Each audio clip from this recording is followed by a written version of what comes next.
Hello, everyone, and welcome to another amazing episode of Sphere of Being, where in business we're looking as leaders, making sure that we put our oxygen masks on first so that we can be all out there for people within our business, ourselves, our families, our communities. Because if we're absolutely going at 100% ourselves, that means that we've got lots more to give and we show up in a way which is positive, energized, and it's just a lovely joy to be around us. So why not? That sounds pretty good to me. And today I have an Amazon top-selling business book author. This man has a very good way with words. He's also an incredible person. If you're looking to elevate your voice, just like the actors and politicians do, in a way that's going to influence and greatly increase your income, because our guest today can help you boost what you're doing and how you're doing it, how you come across, and unlock that secret source into the really high fee paying clients, more clients, better clients. Who doesn't want a piece of that? So, David Roylance, it's lovely to have you on the show. Welcome. Deborah, thank you. Thanks for the opportunity to be here. It's a great pleasure. And what a wonderful introduction. Thank you very much. Oh, well, it's my pleasure. And I have to say, from somebody who, from an abuse and trauma survivor from childhood, I didn't have a voice until very recently. And it's the podcasting that has brought this out, which is fabulous. And I am sure you have a lot of people that you help use their voice that, like me, don't think they can do this. So, It's what do you do to yeah, help them? so true. There are so many people who don't believe they have a voice or believe they have a small voice. That's something that I often hear, particularly among women. Oh, I have a very small voice. And I, my response to that is you may be using a very small voice, but that doesn't mean that you have a very small voice. We all have, if we have been gifted with vocal cords, we all have the potential to be voluble in whatever it is that we do. But I think there's a great fear of having to take responsibility for being heard that comes out. So a lot of people speak with a small voice, and they maybe send it to the ground rather than send it to the person that they are talking to. My voice coach, Patsy Rodenberg, used to say, look, words, they have impact, right? They come out of your mouth and they go somewhere else. And once they are out of your mouth, then you cannot recall them. Mm, So very good. the act, particularly things like the act of saying to another human being, I love you. If you think of how many husbands, maybe, or wives in the morning when they're saying goodbye to their other half as they go out the door, go, love you, and send it to the floor. Because here's the thing, when you say I love you and you send that out to another person, well, you have no control over how they take that. No. And that's the scary thing. That's where the idea of taking responsibility for the words that come out of your mouth come from. And so there's a kind of lack of confidence around that. There's like, often I've worked with a lot of women in the corporate space who come, I have a small voice, they say in the main, or I'm not being listened to, or I'm being trodden upon when I do speak. And so they've formed a little story for themselves about what this means and what it means about the others who are doing this thing. A lot of these behaviors are self-fulfilling. The Mm. behaviors bring about that response. And working on someone's voice, getting access to how to breathe so that you can then use the entirety of your range of your voice. Most people who haven't worked with a specialist are using probably about a third of their natural range. when my clients, the people I work with, understand that each tone, each note that they've got available to them has different meaning to an audience, understanding how to play to different kinds of audience, understanding how to communicate with people who are above you in a management chain, understanding how to speak to potential clients as opposed to people who have been clients maybe for 6 months, how to ask for a pay rise. Oh, now that's a good one. How to ask for a pay rise. So let's hold you to that.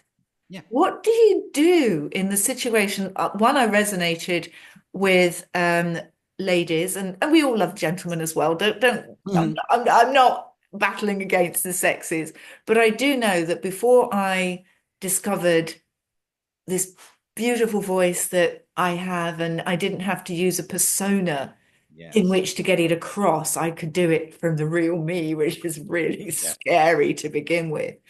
But how And does, that's exactly what I'm saying about, revealing who you are yeah, rather than revealing what you might think other people want to see, or or what it is you might want them to see because you don't want them to see the real you. So then we put on a face and we put on a voice.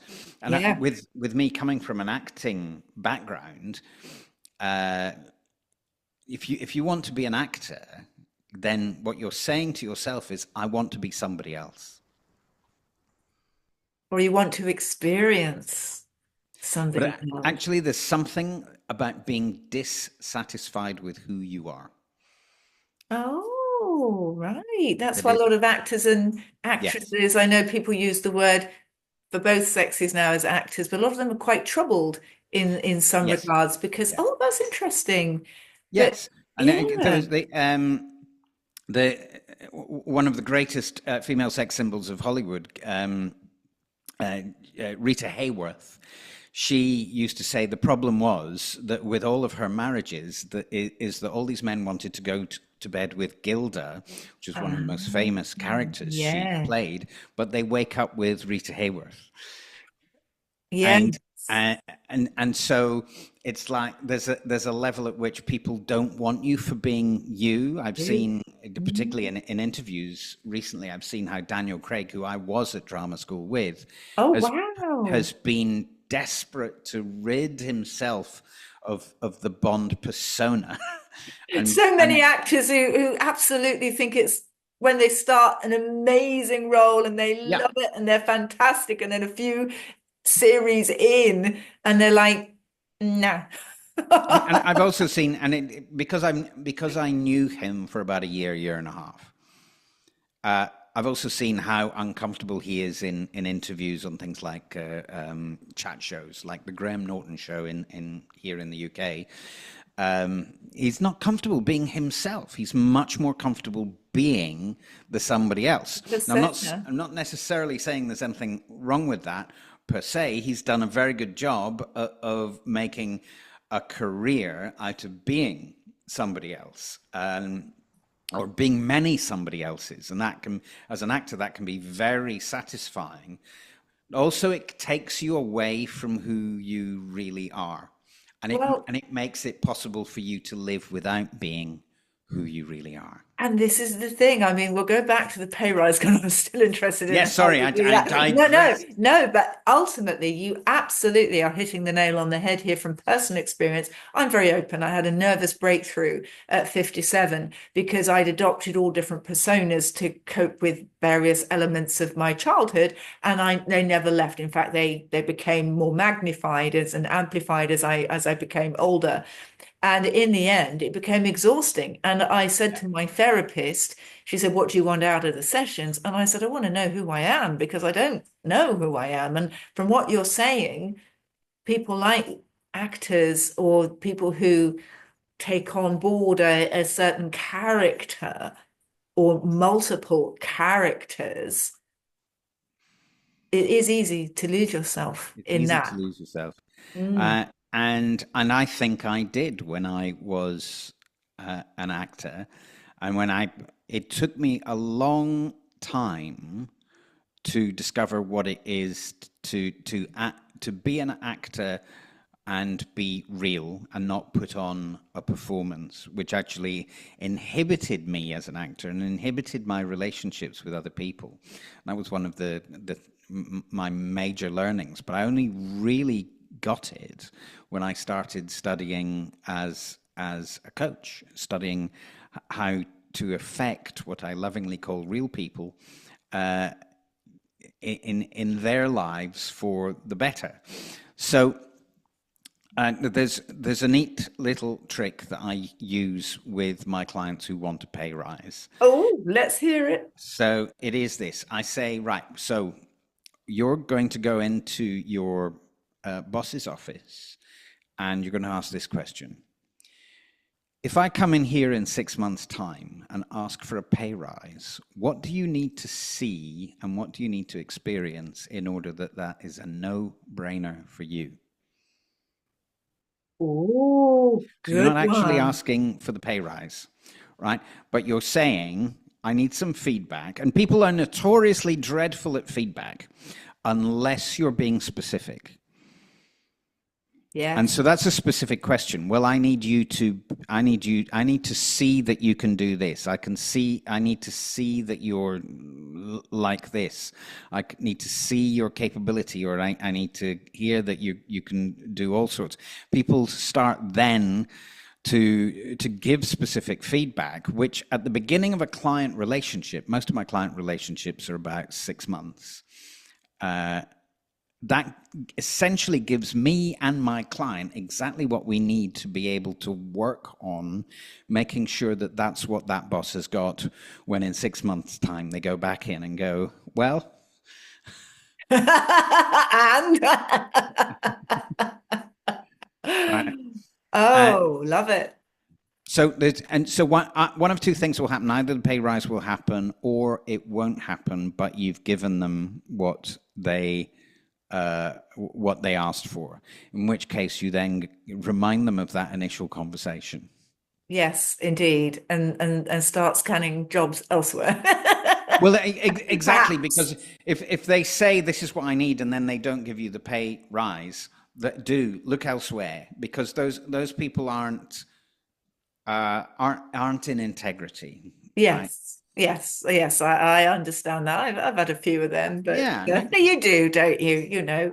the And thing is, I've got I've got a lot of clients who are earning between 200,000 and 300,000 more than they were before they started working with me, who are employees at whoa. C-suite or just underneath C-suite level. But more importantly, they're significantly happier. Now Not, this is a lot of money. And I mean I want to hold this, up as an example because 200 and 300,000 pounds more yeah. than where have they been hovering around usually from where you take them to where they have the result? So normally I'm working with people who are at 100K, uh, but they're not nearly perceived as being strategic enough. So So they're yes, often in a go ahead. delivery, a sort of doing role rather than a thinking role. Do you know what I mean And by so that? how do you're marrying something here with the fact that you're talking about strategy and voice. Mm. How can your voice help you to become the person that you know that you are, but it's just not kind of gelling? What is it about your training for the voice that helps people make that jump? There's three things to think about in terms of being in charge of how other people see you and hear you. One is your posture. What? So actually, let me just sidetrack slightly. People believe what your body is saying over what you are saying, right? So if if I were to step up onto, say, the TEDx stage and which is all about sharing big ideas. But I then go, I have a big idea, Ah, yes. right? Now, if anyone's only listening, I've just done a very small gesture, right? Whereas I have a big idea is believably a big idea.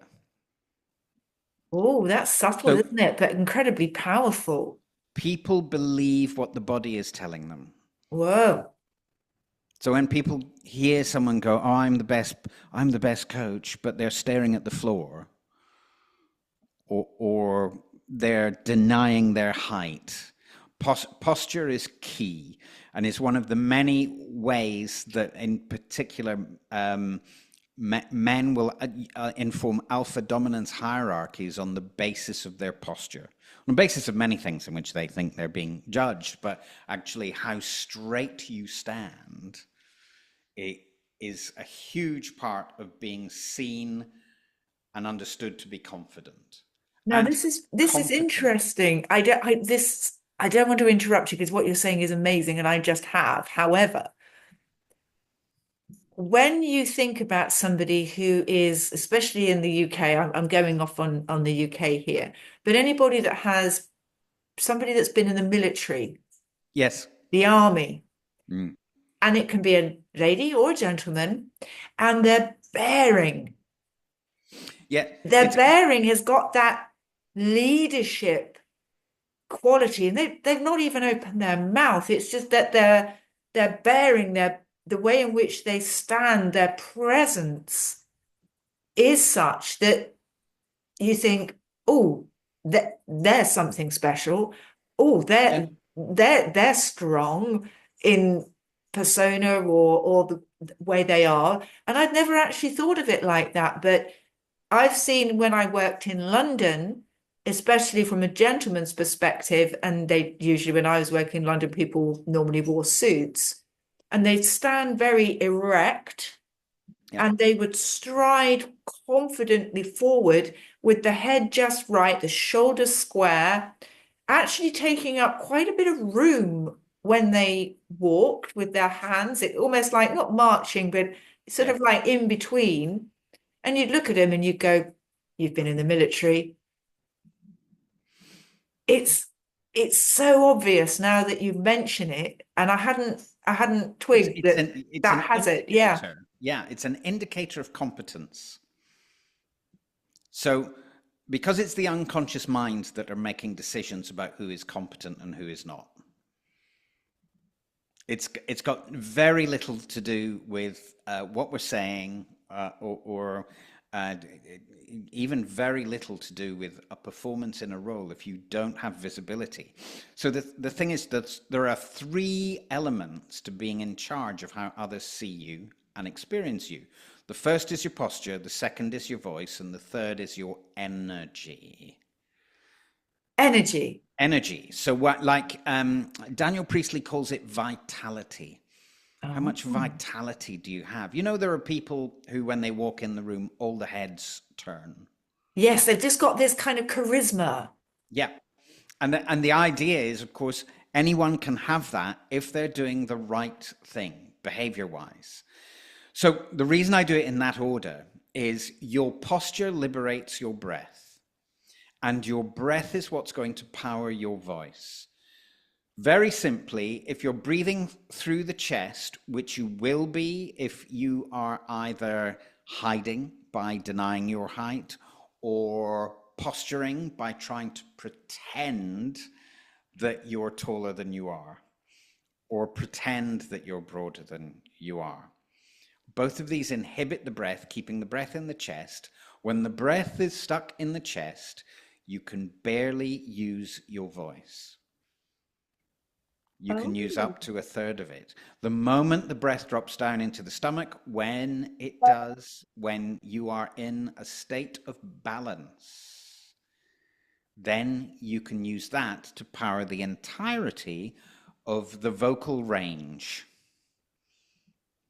Whoa, that's Then, what you can do interesting. when you're in that position, when you're balanced and you're standing at your actual height, then you have flexibility. You're very, very difficult to knock over. Yeah. And that's what gives you the ability. It's like you can only have presence for others if you are present in yourself.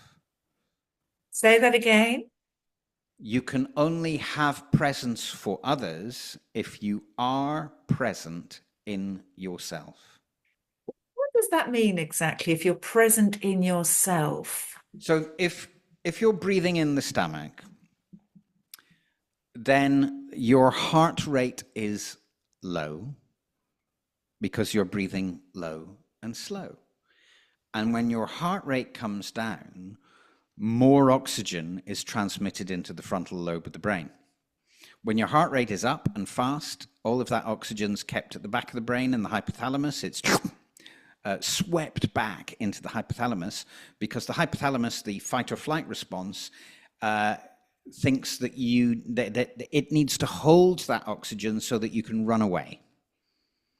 Oh, right. Okay. Right. So that means the frontal lobe, where every one of us does all of our clever thinking, all happens here. Hypothalamus can manage three ideas: hit them, run away, pretend I'm dead. That's it. Oh, okay. That's all the hypothalamus can do. But it has so much purchase because it's the first part of the brain to grow in vitro. So it has power over us.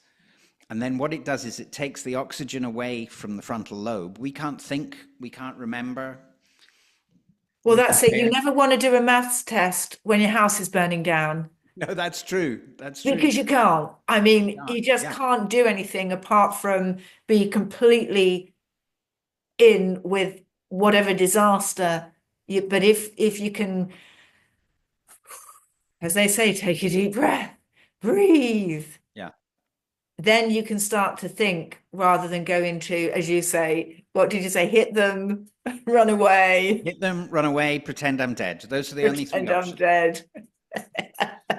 like the possums do, right? Yeah, I've pretended I'm dead a few times, I can tell you. You know, and we have a beautiful way of being just managing to become a little bit out of focus, crunch the vertebra, become a little bit out of focus. Nobody notices us. Oh, I Great, spent because years like that. Absolute years. The cloak of invisibility was my yeah, friend. And I would literally be at weddings in photos, and people, when I say, what a wonderful wedding, they went, were you there?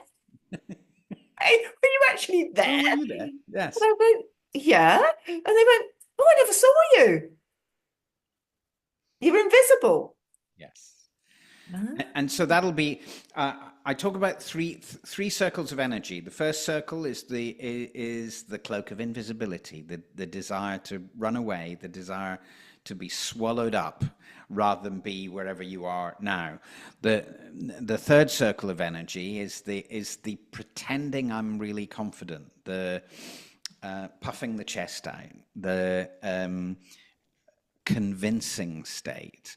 This is where really bad salespeople go when they're desperate to close the deal. You know, if you attempt to buy a second-hand car a couple of days before the end of the month, you'll probably get the desperate, convincing, "No, no, this car's got your name written on it," salesman, as they virtually Yeah. always are, right? So that's the third state. But there's in the center, there's a state of balance. I call it second circle in the work that I do with my clients. And because you're breathing in the stomach and because you've got all this frontal lobe fully oxygenated, then what you have is a presence in your body that allows you to then extend your energy out. The thing is, if you're in one of the two other states, you're so busy focused inwards, you've got nothing to give other people. Makes sense. Makes ultimate sense. And the one thing is you're saying is that you can dramatically, if you're raising from 100,000 a year to two, 300, doubling it or trebling it. Yeah, I mean, I've had a few clients who have been promoted several times as a result of the work that we have done together because they have liberated who they are from from the persona that other people have told them they have.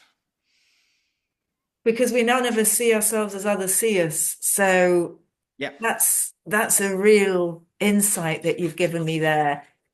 Excuse me, I have a little dog, and everybody every now and again hears my little dog. Uh, And she's been so full of beans today. I've tried to wear her out, but I love little dogs. Very good. yes, well, if anybody's listening, and this is Tilly, my little standard wire-haired dachshund, and Ah, she's always with me on the podcasts, and every now and again she makes a bit of a noise. So I just wanted to say that in case people could hear thank her you. in the background. But Hello, Tilly. hello, Tilly. Every now and again I've been known to show her face. So but this is really interesting of how you can help people unlock those hidden qualities that they've always had, but they can then bring them to the fore. And I just wanted Yes. to make reference, you're talking about energy and how Yes. you can become invisible. I'd heard this a while ago, but I heard it just the other day, so I'll mention it. We've probably all heard of Marilyn Monroe. Yes. And apparently, what Marilyn could do was walk down a high street in New York as her own self. I can't remember, is it Norma Jean or something like Yes. that? Yeah.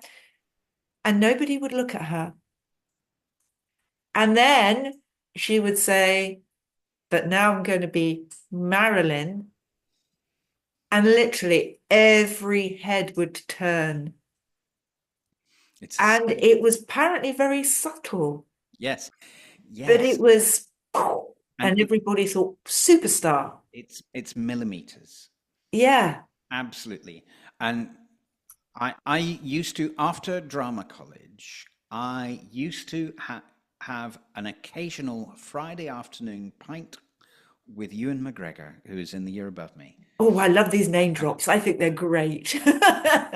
Now, Ewan had exactly the same ability to walk down a street and not be noticed, just shift his posture slightly, and suddenly everyone would go, oh, look, it's Ewan McGregor. And then Really?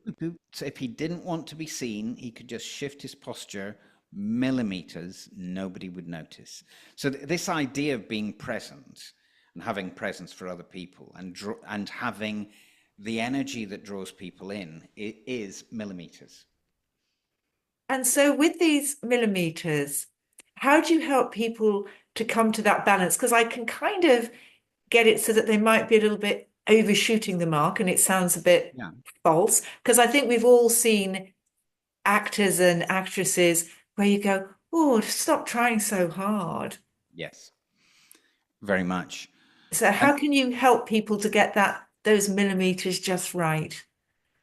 like I work with the Alexander technique, which is a process of releasing tension that we have in the spine.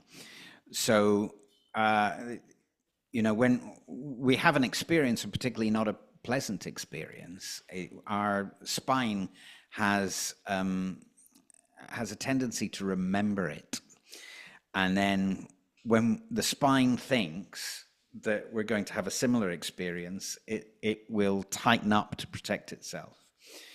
So the Alexander technique is a system of release of tension that we hold associated with the spine, which could be anything from actually the base of the skull right down to the knees, and is different for each client I work with. So what we work with a couple of Alexander technique professionals who are part of my team, and after I've introduced the idea to a client, I will send them to my practitioners of Alexander, and they will lie down on a table, or they'll stand up and sit down, but they'll start through repetition to learn what it's like for their body to be operating as freely as it can.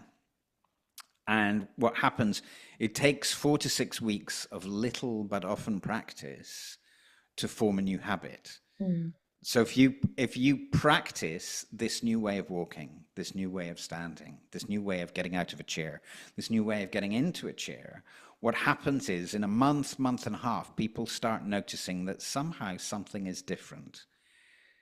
And what is different is you look more confident, you look stronger, you look more capable, you look more competent, you look like you should be at that table. Yeah, it's very interesting. I think actually, thinking back, I remember our wonderful current Princess of Wales when she was first announcing her engagement. And Yes. the difference between that lovely lady, she's still the same lovely person, but she's so regal now. She's poised and elegant. Yes. And I think her inner light, her beauty, her inner beauty shines beautifully through because, like anybody in that position, I'm sure, not having been born into that family, Well, yes. will have received some form of instruction as to how to conduct herself and how to carry herself in the situations of Yes. meeting world leaders and being the global ambassador for this country that she is. And she just seems effortless. Deborah, if you and I jumped in a car, went to look at the playing fields of Eton and watched those school children walking, talking, playing with each other, how they use their voices, and then we jump back in the car and run it down to an inner city school in Hackney, say, and watch the children in that school, we'll see two very different methodologies of showing up. And the thing is that in Eton, of course, typically the children have been told you have a valuable voice. And typically in poorer families, people are told, children are told as they grow up, that they don't have a voice at the table. They're not used to being listened to. They're not used to the idea that actually I can make a difference. And yet it's so easy to change that. If we were teaching that at school, then people would be very different. I think there would be a lot less violence, to be honest, if people were able to articulate ideas. Well, this is the thing from the childhood that I had, which was relatively affluent. And because I was never able to express an opinion, because I had to keep quiet for my own protection, I used that. And I have a friend who had a different type of childhood and the same background in the socioeconomic side of thing than me. And her trajectory, although I did well, I did it by adopting personas, Mm. and she did it through her own being. My goodness me, the difference between us was chalk and cheese. And I was always thinking, how could I be like her? Because, you always emulate those people that you admire, which is understandable. But she had been told from a young age that her opinion mattered, that her voice counted, and that she should speak and she will be listened to. And right from a young age, she was able to have that freedom and learn how to use her attributes, her talents in that way. Whereas I was shut down. And it's just, it is what it is. But it's very interesting how she always seemed to have this effortless way of being in the right situation at the right time with the right people, and the right circumstance then happen and the right results happen. And yet I could There's have a been in exactly the vitality. same and it didn't happen. Yeah. And a lot of that, I think, is about the vitality that we project when we are in a state of presence. And it's not about faking it, is it? Because No. people say fake it till you make it. And I was faking it. Yeah. And I think people see through that. I think so. I think it's an unhelpful idea. I think there's a lot to be said with just do it Feel the and fear and do it start. anyway. There's a lot to be said for that. There's a lot of learning there, but I don't agree with faking it. What you can do is you can change your physical state. You know that we can't change the circumstances of our lives, but we can change how we respond to the circumstances of our lives. And changing your physical state is the first step to being able to think your way out. Because often, if I think of all the people I have met in my life who are uh, dealing with a scarcity mindset on a daily basis, and I've met many, that changing physicality is the best way to get out of that mindset. This is Change how you're powerful. showing up. Yeah, absolutely. And I'm conscious of the time we could we will be We recording another could, podcast yes. because this is so fascinating. If you were to give our listeners, the audience, our wonderful audience, our wonderful listeners, some if it, one piece of advice for people who are thinking, you know what, I know I'm worth more than what I'm getting at the moment. What do I need to do? What would that advice be? I'd say change your environment to start with. Change your environment so you can be present, so that you can think differently and feel differently. It's like people think, oh, I have a thought, I have a feeling, therefore I do. Let's not do that. Let's do first in order to influence how you're capable of thinking. If you are if you're in a scarcity environment, or if you're in an environment where you don't feel you can speak, remove yourself so that you can think about where could I have an impact? And everyone on this earth could choose to have a positive impact somewhere with the knowledge, with the experience that they've had in life that, people really would value. Beautiful, beautiful. And, if you can work with people to actually see, not just from the monetary perspective, which is wonderful, it's fantastic. I've got no problem with getting more money and it's great energy, but from a personal perspective as well, Mm, showing up as that and knowing that you are intrinsically that wonderful, confident, reliable leader with insight and wisdom that you can give more value to everybody around you and give more if you've got the command of the communication through your voice, through your yes, behaviors, etc. You can help more people, which is exactly. fabulous. Yes. And that's the way to play it, really. I think that's the way to play it if you are real and you want to be real, is you have to focus outwards and not inwards.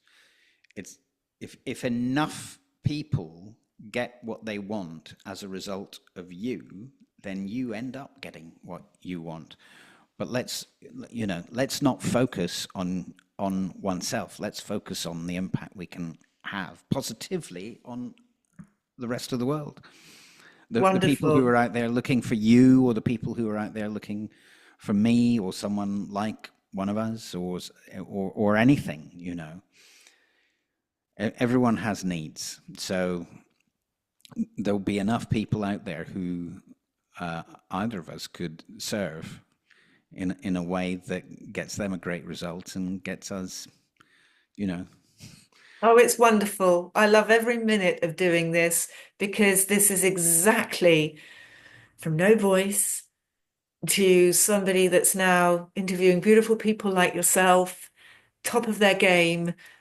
And I have learned and developed so much, and there's so much more to learn and develop as well. And I can't believe through the practice that I've been having through doing the podcast and using my voice as an instrument as a vehicle, as a tool. It's a beautiful thing. I'm so, so blessed to have found this authenticness of my voice that I can help people with. So it's an absolute pleasure. And before anybody say, oh, there's a speaker slot that's become available, anybody can do it. And I go, not me. Yeah. And Yep. now I'm like, yeah, I'll do that. Good. I'm happy to do that. And you think, was that me? Did I say that? It's the greatest fear in the world is public speaking. It's greater than death. It's greater than financial ruin, and it's because it's so revealing. And the fear is almost always about, what if people find out? What if people see I'm fake? What all that imposter syndrome, or the fear of being cast out the tribe.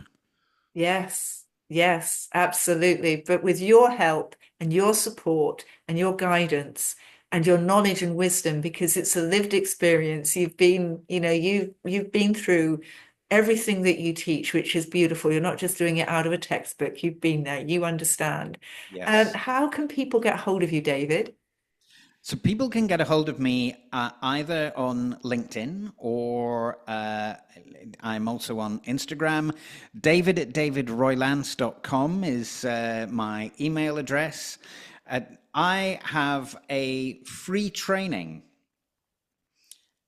which I'd be very happy to give to anyone who's listening, which also has within it, as a gift, a PDF copy of my Amazon best-selling book, Be Seen, Be Heard, Get Paid What You Are Worth. So if people want that, they can have that. That is on speaktoshine.uk/free dash training dash webinar. But I can give you all of these links Yes, please, after please this. do. But We'll put I them have all on. lots of free stuff. I have a YouTube channel with about 160 videos on it, so people can check out what I'm talking about without any risk at all, before we have a chat about whether we want to do something together. Wonderful. It's been an absolute pleasure to have you on the show, David. Thank you for all of your Pleasure to have wisdom. this chat. Thank you. It's great. I mean, I'm very enthused. Everybody, please do in touch with David. We've all got a voice. It's Yes. amazing. If we can get it in the right way, we can change the world. It's Yes. that simple. You really can. It's amazing. And people are doing it all the time. So why not let's carve a chunk out for ourselves as well. So thank you, David. It's been a pleasure. Thank you, Deborah. And Thank for you very everybody much. listening, it wouldn't be the same without you. Thank you so much for your support. It's always truly, truly pleasure to bring these wonderful podcasts out to you with fantastic guests like David. So until the next time, carry on caring, like, subscribe, and share. Comment as well, because we'd love to have your thoughts. And until next time, bye bye for now. Bye bye. Thank you.